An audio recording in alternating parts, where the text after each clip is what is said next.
We're here in an open house. It's a beautiful corner lot, 3 bedroom, 3 bathrooms house with golf cart garage also. So what we like about this house is that it has 2 masters. Let's go see the first master.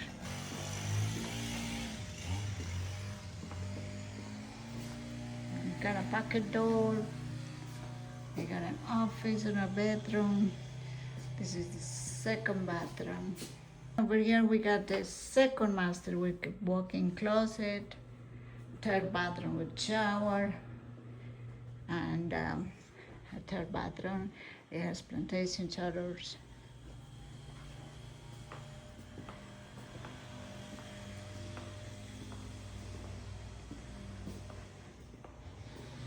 So guys, if you're looking for a house with 2 masters, this is perfect for you. And there's beautiful space.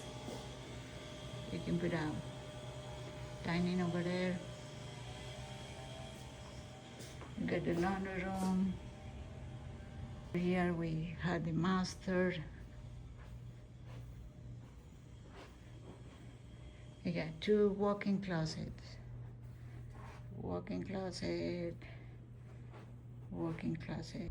This is the master bathroom. It's really big and pretty. You got a Roman shower. Plenty of space to keep stuff. Another thing that we like about this house is the fact that it has an enclosed lanai. You can move each curtain by itself. And it has privacy. And because it's a it comes with the jacuzzi. It's fenced around. And because it's a corner lot, you will be able to do a bird cage here to entertain, do anything you like.